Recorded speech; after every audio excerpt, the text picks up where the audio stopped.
everyone, this is Dr. Monisha and welcome back to my channel Self Learning।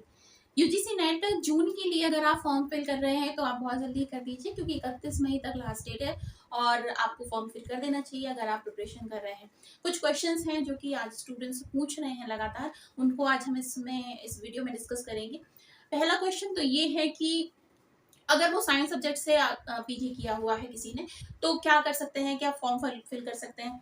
तो देखिए ऐसा है कि साइंस सब्जेक्ट जैसे कि आपका जूलॉजी हो गया, बॉटनी हो गया, फिजिक्स हो गया, केमिस्ट्री हो गया, इस तरीके के जो भी क्वेश्चन जो सब्जेक्ट्स होते हैं उसके लिए जो नेट होता है वो CSIR कंडक्ट कराता है, ठीक है। और CSIR के फॉर्म अभी कुछ दिनों पहले ही निकले थे, तो अगर आपने फिल किया है तो ठीक है, नहीं तो फिर आप CSIR के लिए जब नेट के फॉर्म निकलेंगे तब आप फॉर्म को फिल करेंगे। लेकिन जो यूजीसी में होता है वो क्या होता है, यूजीसी में आपके ह्यूमनिस्टिक जो सब्जेक्ट्स होते हैं प्लस कॉमर्स जो होता है, मैनेजमेंट के जो सब्जेक्ट्स होते हैं उसके लिए फॉर्म फिल किए जाते हैं। लेकिन आप ऐसा है कि आप देख सकते हैं गूगल पे दिए होंगे, काफी सारे सब्जेक्ट्स के नेम दिए रहते हैं। कुल मिला के 84 सब्जेक्ट है जिसमें यूजीसी फॉर्म अपना निकालती है। तो आप देख लीजिए कि अगर अप्लाइड जो कोर्सेस है या अप्लाइड सब्जेक्ट्स है उसमें आपका कौन सा सब्जेक्ट जुड़ सकता है, मिल सकता है, तो आप फॉर्म को फिल जरूर कर सकते हैं, ठीक है। दूसरा क्वेश्चन ये है कि अगर लास्ट सेमेस्टर चल रहा है तो क्या फॉर्म को फिल कर सकते हैं। जी हाँ, आप अगर लास्ट सेमेस्टर में हैं और आप पीजी के स्टूडेंट हैं तो आप फॉर्म को फिल कर सकते हैं, है ना। और कितने परसेंटेज चाहिए, तो देखिए अगर आप जनरल कैटेगरी के हैं तो 55% आपको चाहिए है, आप नेट का फॉर्म को फिल कर सकते हैं। और अगर आपको रिजर्वेशन मिला हुआ है तो 50% चाहिए है, जिसके कारण से आप फॉर्म को फिल करते हैं। तीसरा इंपॉर्टेंट क्वेश्चन है, तीसरा वो ये है कि एज लिमिट क्या है, ठीक है। तो एज लिमिट के बारे में मैं आपको बताऊं कि अगर आप सिर्फ लेक्चरशिप के लिए जा रहे हैं तो कोई एज लिमिट नहीं है। आप अगर 100 साल के भी हैं तो आप फॉर्म को फिल कर सकते हैं, ठीक है। लेकिन अगर आप JRF के लिए जा रहे हैं, JRF का मतलब होता है जूनियर रिसर्च फेलोशिप, उसके लिए आप जा रहे हैं, तो अगर आप मेल हैं तो 30 साल और फीमेल हैं तो 5 साल का रिलैक्सेशन मिलता है, 35 साल। लेकिन अगर आप मेल हैं और आपको रिजर्वेशन मिला है, मतलब आप SC ST OBC या PWD कैटेगरी में आते हैं तो भी आपको 5 साल का रिलैक्सेशन मिलता है। 35 इयर्स तक आप अपने फॉर्म को फिल कर सकते हैं JRF के लिए, ठीक है। अगला क्वेश्चन ये पूछा जा रहा है, क्या JRF और लेक्चरशिप के लिए अलग अलग फॉर्म होते हैं। नहीं, आप एक ही फॉर्म में 2 कॉलम होंगे, एक होगा केवल लेक्चरशिप के लिए और एक होगा JRF प्लस लेक्चरशिप के लिए। तो अगर आप अपनी एज लिमिट में आते हैं तो आप इसमें टिक करेंगे, ठीक है। इस तरीके के फॉर्म को आप फिल करेंगे। नेक्स्ट क्वेश्चन पूछा जा रहा है कि JRF ये तो हो गया कि क्वेश्चन की पैटर्न कैसे होंगे। तो देखिए MCQ आते हैं, मल्टीपल चॉइस क्वेश्चन आते हैं, कोई भी क्वेश्चन लिखा जाएगा, उसके बाद में आपको A B C D इस तरीके से 4 ऑप्शंस होंगे। उस 4 ऑप्शन में से आपको क्या करना है, सही ऑप्शन लगाना है। कंप्यूटर बेस्ड टेस्ट होगा, मतलब CBT मोड में टेस्ट होगा, यानी आपको कंप्यूटर पे सामने स्क्रीन पर क्वेश्चंस पढ़कर उसको सॉल्व करना है, नीचे आपको टिक करना होगा अपने राइट आंसर, ठीक है। इसलिए आप ये ध्यान रखिए कि कंप्यूटर स्क्रीन को पढ़ने की कैपेसिटी आपको बढ़ाना है। क्वेश्चन नेक्स्ट आता है कि एग्जाम में लैंग्वेज क्या होती है। तो देखिए आपकी जो भी लैंग्वेज आप लिखते हैं, मतलब जैसे मान लेते हैं आप हिंदी भाषा से अपने पेपर को देना चाहते हैं तो आप वहां पर आपको लैंग्वेज का एक ऑप्शन मिलेगा, जिस पर आपने अगर हिंदी लिखा हुआ है तो मेन क्वेश्चन जो है वो आपको हिंदी भाषा में मिलेगा। लेकिन सपोज करते हैं कि आपको क्वेश्चन हिंदी में नहीं समझ में आ पा रहा है तो आप जहां पर लैंग्वेज लिखा हो वहां पर आप क्लिक करेंगे तो हिंदी के साथ में अगली जो भाषा है वो इंग्लिश भाषा में आपका फॉर्म जो क्वेश्चंस है वो नजर आएंगे, तो आप उसको पढ़ सकते हैं, ठीक है। इसलिए भाषा संबंधी कोई प्रॉब्लम नहीं होगी, हिंदी और इंग्लिश दोनों भाषाओं में ये पेपर उपलब्ध होता है। नेक्स्ट क्वेश्चन ये है कि क्वेश्चन पैटर्न जो बता दिया मैंने, क्या सारी यूनिट से प्रश्न आएंगे या केवल कुछ यूनिट की तैयारी करने से आपका काम चल जाएगा। तो देखिए ऐसा है, एनटीए ने जैसी तैयारी करवाई है या फिर कहा जाए बात कहा गया है, तो यहाँ पर आपकी 10 यूनिट की बात बताई जा रही है अगर हम पेपर 1 की बात कर रहे हैं। ठीक है, 10 यूनिट में से हर एक यूनिट में से आपको टोटल मिलाकर 50 क्वेश्चन आने हैं। तो हर यूनिट में से कितने क्वेश्चन आ जाएंगे? 5 क्वेश्चन पूछे जाएंगे। ठीक है, तो 10 यूनिट में से हर एक यूनिट से 5 क्वेश्चन आएंगे, तो टोटल हो जाएंगे कितने? 50 क्वेश्चन।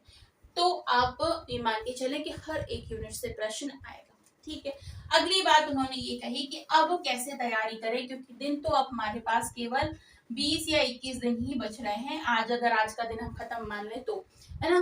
तो आज जैसे मैं आज जब वीडियो बना रही हूँ तो ये 21 तारीख है, तो अब कैसे तैयारी करें? बहुत कम समय है, फॉर्म फिल कर दिया है। तो देखो मैं आपको बता दूं कि इम्पोर्टेंट ये होता है कि हमें क्या क्या पढ़ना है, उसके साथ साथ में ये इम्पोर्टेंट भी होता है कि हमें क्या छोड़ देना है। ठीक है, अब ये मान लीजिए कि पेपर 1 की अगर हम बात करते हैं तो पेपर 1 में टोटल 10 यूनिट है। ठीक है, तो 10 यूनिट में आपको कुछ एक यूनिट्स ऐसी होंगी जो बिल्कुल नहीं बनती है, बिल्कुल भी नहीं बनती है, उनको आपको अब उसके ऊपर नहीं जाना है, उनको छोड़ देना है। ठीक है, लेकिन जो 4 या 5 या 6 यूनिट है जो अच्छे से आपको बनती हैं और आपसे उनसे आपको लगता है कि यदि प्रश्न आएंगे तो आप कर सकते हैं, तो आप उन यूनिट्स की अच्छे से तैयारी कर लीजिए। आपको करना क्या है, मैं आपको बार बार बता चुकी हूँ कि प्रीवियस ईयर के जो क्वेश्चंस हैं उनको रिपीट नहीं होते हैं प्रश्न। अगर आप ये सोच के चल रहे हो कि प्रीवियस ईयर के क्वेश्चन को कर लेंगे तो पूरे क्वेश्चन हमें बन जाएंगे, वही सारे आएंगे, लेकिन ऐसा हो जाता है कि हमें एक आइडिया मिल जाता है कि कैसे प्रश्न आएंगे, है ना। तो प्रीवियस ईयर के क्वेश्चंस आपको करने हैं। बुक्स मैंने आपको पहले भी काफी सारी बताई हैं जिसमें आप कर सकते हैं।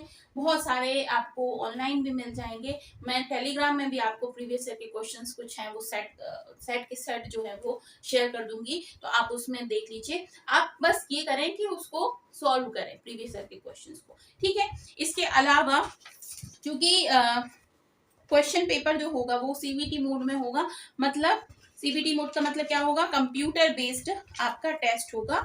तो आपको जो स्क्रीन लर्निंग या फिर स्क्रीन रीडिंग कैपेसिटी जो है उसको बढ़ाना चाहिए। स्क्रीन को पढ़कर क्वेश्चन देखना, क्योंकि बहुत सारे लोगों को दिक्कत होती है क्योंकि हमारी आदत नहीं है स्क्रीन को पढ़ने की। हमें पेपर दे दिया जाता है, हम पेपर पढ़ लेते हैं, लेकिन स्क्रीन में पढ़ते रहना, लगातार पढ़ते रहना, 3 घंटे आपको जो पेपर होगा ना, तो 3 घंटे में दोनों ही पेपर होंगे आपको, पहला वाला और दूसरा जो आपका सब्जेक्ट पेपर होगा। इसलिए अभी से स्क्रीन रीडिंग करने की जो आदत है वो आप बढ़ा दीजिए। और एक मॉक टेस्ट जो होते हैं यूजीसी की साइट पर भी आपको मॉक टेस्ट काफी सारे मिल जाएंगे, उसको मॉक टेस्ट देने की आप कोशिश करें। मॉक टेस्ट देंगे तो आपकी एक स्क्रीन रीडिंग कैपेसिटी भी बढ़ेगी और आप देख पाएंगे कि कैसे टेस्ट देना है।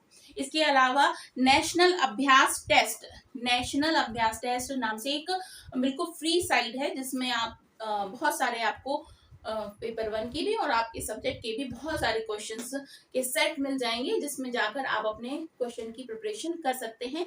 लेकिन ये टेस्ट जो है, ये जो साइड है, इसमें केवल इंग्लिश माध्यम से, इंग्लिश मीडियम में ही आपको क्वेश्चंस मिलेंगे। लेकिन मैं आपको ये बताऊं, चाहे आप हिंदी मीडियम के हो चाहे आप इंग्लिश मीडियम के हो, बहुत ज्यादा दिक्कत नहीं आती है, इतनी क्लिष्ट इंग्लिश नहीं होती है कि आप समझ ना पाए। और वैसे भी जो टर्मिनोलॉजी है, मैंने आपको पहले भी बताया, कई बार बताया कि इंग्लिश की टर्मिनोलॉजी को सीखिए, क्योंकि जब आप हिंदी पर जाते हैं तो बहुत सारे क्लिष्ट ऐसे शब्द हो जाते हैं जिनको हम रेगुलरली यूज नहीं करते, तो हम पढ़ ही नहीं पाते, समझ ही नहीं पाते हैं। और जब हम उसी क्वेश्चन को इंग्लिश में देखते हैं तो हो सकता है वो क्वेश्चन बिल्कुल इजी हो और हम उसको आसानी से सॉल्व कर सकते हैं। ठीक है, तो ये ऐसी स्ट्रेटजीज आपको अपनानी पड़ेंगी, तब जाकर आप नेट की प्रिपरेशन कर सकते हैं। और बहुत सारे स्टूडेंट्स तो ऐसे हैं कि मैम नहीं कर पाएंगे हम 20 दिन में तैयारी, तो हम ऐसा करते हैं फॉर्म ही फिल नहीं कर रहे हैं, तो फॉर्म फिल कर दीजिए। मैं आपको यही बताऊंगी, एज आप मुझे टीचर समझ लीजिए, एज अपनी सिस्टर समझ लीजिए, मैं आपको यही सजेस्ट करूंगी कि प्लीज आप फॉर्म फिल जरूर कीजिए, क्योंकि कभी आप सोचो कि बिल्कुल सही समय आ जाएगा, तो ऐसा जीवन में कभी नहीं होगा कि एक ऐसा समय आ जाए कि जिसमें आप कहो कि न, अब तो मेरी कंप्लीट तैयारी है और अब मैं फॉर्म फिल करूंगा तो मैं तो जेआरएफ के झंडे गाड़ दूंगा। ऐसा कभी नहीं होगा, बिल्कुल नहीं होगा। ये एक ह्यूमन टेंडेंसी है कि जैसे ही फॉर्म की डेट्स निकल जाएंगी वैसे ही हम अपनी स्टडी करना बंद कर देंगे। फॉर्म जो हमारी बुक्स हैं जो हम पढ़ रहे हैं वो बंद करके हमारी पता नहीं कहाँ डंप हो जाएंगी। फिर हम उसी वक्त जागेंगे जब अगले दिसंबर का फॉर्म निकल आएगा, फिर हमारे पास यही सिचुएशन रहेगी कि क्या करें, अभी तो टाइम नहीं बच रहा है। तो ये एक ह्यूमन टेंडेंसी है, इसलिए फॉर्म फिल करें, एग्जाम दें। हो सकता है कि आपका एग्जाम क्लियर हो जाए, नहीं भी होगा तो अगली बार के लिए बिल्कुल तैयार होंगे क्योंकि आपने खुद एग्जाम दे रखा है। और फिर उसके बाद जैसे ही एग्जाम देकर आएंगे फिर आप ताबड़तोड़ अपनी तैयारी करना शुरू कर देंगे। तो क्योंकि आपको मालूम है कि कैसा एग्जाम हुआ था, जब तक घुसते नहीं है ना तब तक पता नहीं होता है कि जीतेंगे या हारेंगे। इसलिए फॉर्म जरूर फिल करो। बहुत जगह आप अनाप शनाप पैसे खर्च करते हो, लेकिन एक बार इसके लिए भी कर लो, कोई दिक्कत नहीं है। फॉर्म फिल कर दीजिए, एग्जाम देकर आइए और उसके बाद अगर हो जाता है तो बहुत बढ़िया है, नहीं होता है तो एक्सपीरियंस जरूर मिलेगा, अगली बार के लिए काम में आएगा। ठीक है, तो आज की वीडियो में इतना ही। साथ ही साथ में मैं आपको ये भी बता दूं कि सेल्फ लर्निंग में पूरी प्रिपरेशन हो रही है फ्री ऑफ कॉस्ट। आपको पूरा मटेरियल मिल रहा है पीडीएफ का, जो कि कहीं पर आपको उपलब्ध नहीं होगा ऐसा मटेरियल जो फ्री में हो रहा है। तो आप टेलीग्राम में जाकर मेरे साथ जुड़ सकते हैं और हमारे साथ जुड़कर अपनी प्रिपरेशन को आगे बढ़ा सकते हैं। अभी हमारी पेपर 1 की भी कंप्लीट प्रिपरेशन चल रही है, जो मेरा सब्जेक्ट है एजुकेशन, उसकी भी प्रिपरेशन चल रही है। और अगर आप मेरे साथ जुड़कर अपनी प्रिपरेशन को आगे बढ़ाना चाहते हैं तो मेरा नंबर है, उसको आप नोट कर लीजिए।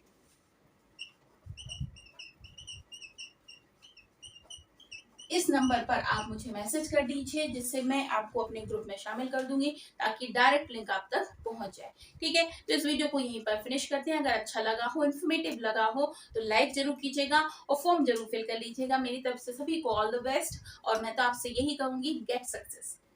Bye bye.